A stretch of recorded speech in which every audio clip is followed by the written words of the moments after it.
Back to news. ఆంధ్రప్రదేశ్లో తెలంగాణలో vote ఉంటే ఒకటి తొలగిస్తాం ఒకటి ఉండిస్తామని సూటిగా చెప్పారు సీఈఓ సుదర్శన్ రెడ్డి. సర్ ప్రక్రియపై హైదరాబాద్లో మాట్లాడిన ఆయన ఏ ఓటు ఉంచాలి ఎక్కడి ఓటు తీసేయాలో ఓటర్ ఇష్టమన్నారు. ఎస్ఐఆర్తో ఓటర్ జాబితా ప్రక్షాళన జరుగుతోందని స్పష్టం చేశారు. అలాగని ఓట్లు తొలగిస్తామన్నది అపోహ మాత్రమే అని తెలిపారు.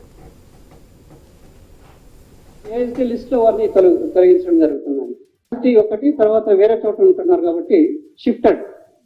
ఏపీ విధంగా చేస్తారు. చాలా మంది లక్షల ఓటర్స్ బూత్ స్టేట్స్ లో ఉన్నాయని చెప్పేసి రాజకీయ పార్టీలు కూడా పరోక్షంగా ఆరోపణలు. అది ఇది ఎస్ఐఆర్ అనేది ప్రక్షాళన కోసమే ఇప్పుడు పెట్టడం జరిగింది. ఈ ప్రక్షాళన అనేది ఇంతకుముందు ఎప్పుడు జరగలేదు. ఈ ప్రక్షాళన వల్ల చాలా వరకు అటువంటివి ఏఎస్టీ లిస్ట్ లో పేర్లు ఉన్నాయి, లిస్ట్ లో యాసిటీస్ ఎలక్ట్రాన్ రోల్ ఉంటున్నాయి, వాటిని ఎప్పుడు తీయలేదు. ఇప్పుడు తీయడానికి మంచి అవకాశము. దీనివల్ల మన ఎలక్ట్రాన్ రోల్ అనేది పూర్తిగా it will be fully cleansed.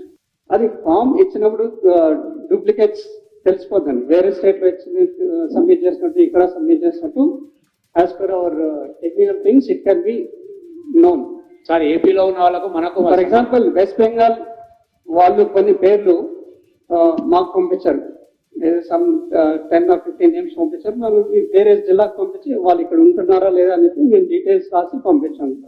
So అదేవిధంగా తమిళనాడు నుంచి కొన్ని వచ్చాయి ఫర్ వెరిఫికేషన్.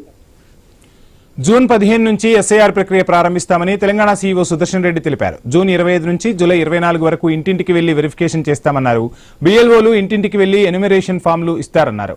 పూర్తి చేసిన ఎన్యూమరేషన్ ఫామ్లు సేకరించి డ్రాఫ్ట్ నోటిఫికేషన్ ఇస్తామని చెప్పారు. జూలై 24 నుంచి డ్రాఫ్ట్ నోటిఫికేషన్ ఇస్తామని సుదర్శన్ రెడ్డి పేర్కొన్నారు. ఓటర్ జాబితా డ్రాఫ్ట్ ను రాజకీయ పార్టీలకు ఇస్తామని తెలిపారు. వెబ్సైట్లోనూ పెడతామని ప్రకటించారు. డ్రాఫ్ట్ నోటిఫికేషన్ పై జూలై 31 నుంచి ఆగస్టు 30 వరకు అభ్యంతరాలు తెలపాలన్నారు. అభ్యంతరాలు పరిశీలించాక అక్టోబర్ 1న తుది ఓటర్ జాబితా వెల్లడిస్తామన్నారు. పోలింగ్ స్టేషన్ జరుగుతుంది. ఇప్పుడు మన దగ్గర 35,000 పోలింగ్ స్టేషన్స్ ఉన్నాయి. 3,40,00,000 ఓటర్స్ ఉన్నారు. వాళ్ళకి 35,000 పోలింగ్ స్టేషన్స్ ఉన్నాయి. ఇది పెరిగే ఆస్కారం ఉంటుంది. దాన్ని బేస్ చేసుకొని rationalisation of the polling stations అనే కార్యక్రమం కూడా జరుగుతుంది. ఇప్పటికే ఈఆర్ఓస్ కి తర్వాత బిఎల్ఓస్ కి అడిషనల్ ఏఈఆర్ఓస్ కి అందరికీ కూడా 3-4 విధాలుగా ట్రైనింగ్ ఇవ్వడం జరిగింది. ఎస్ఐఆర్ లో ఏ విధంగా వాళ్ళు ఎన్యూమరేషన్ ఫామ్ ని ఫిల్ చేయించుకోవాలి, ఎన్యూమరేషన్ ఫామ్ ఎవరికైనా డౌట్స్ ఉంటే బిఎల్ఓస్ స్వయంగా వాళ్ళ డౌట్స్ క్లారిఫై చేయాలి.